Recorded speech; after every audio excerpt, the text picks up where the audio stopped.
بسم الله الرحمن الرحيم تبارك الذي بيده الملك وهو على كل شيء قدير الذي خلق الموت والحياة ليبلوكم أيكم أحسن عملا وهو العزيز الغفور الذي خلق 7 سماوات طباقا ما ترى في خلق الرحمن من تفاوت فارجع البصر هل ترى من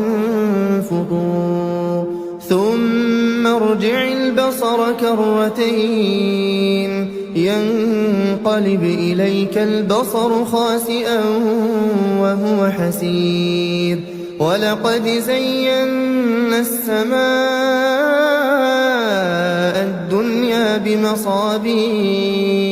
وجعلناها رجوما للشياطين وأعتدنا لهم عذاب السعير وللذين كفروا بربهم عذاب جهنم وبئس المصير إذا ألقوا فيها سمعوا لها شهيقا وهي تفور تكاد تميز من الغيظ كلما ألقي فيها فوج سألهم خزنتها ألم يأتكم نذير قالوا بلى قد جاءنا نذير فكذبنا وقلنا ما نزل الله من شيء إن أنتم إلا في ضلال كبير وقالوا لو كنا نسمع أو نعقل ما كنا في أصحاب السعير فاعترفوا بذنبهم فسحقا لأصحاب السعير إن الذين يخشون ربهم بالغيب لهم مغفرة وأجر كبير وأسروا قولكم أو اجهروا به إنه عليم بذات الصدور ألا يعلم من خلق وهو اللطيف الخبير هو الذي جعل لكم الأرض ذلولا فامشوا في مناكبها وكلوا من رزقه وإليه النشور أأمنتم من في السماء أن يخسف بكم الأرض فإذا هي تمور أم أمنتم من في السماء أن يرسل عليكم حاصبا فستعلمون كيف نذير ولقد كذب الذين من قبلهم فكيف كان نكير أولم يروا إلى الطير فوقهم صافات ويقبضن ما يمسكهن إلا الرحمن إنه بكل شيء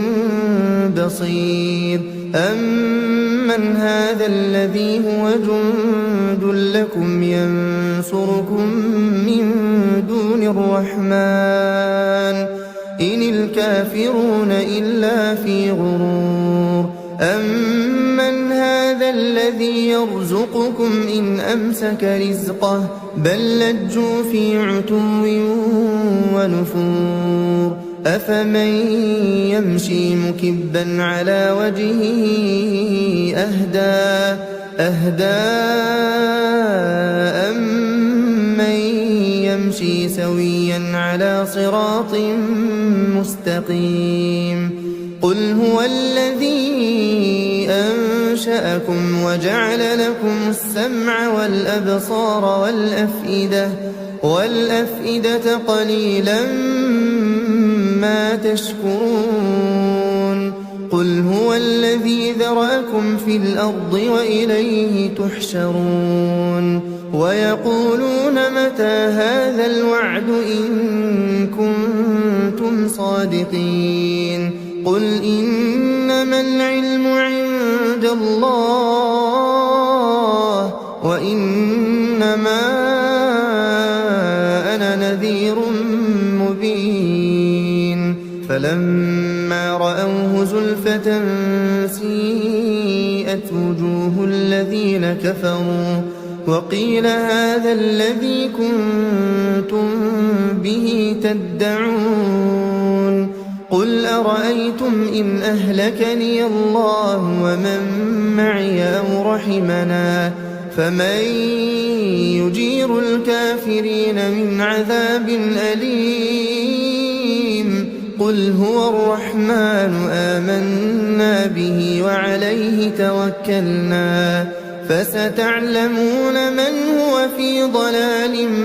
مبين قل أرأيتم إن أصبح ماؤكم غورا فمن يأتيكم بماء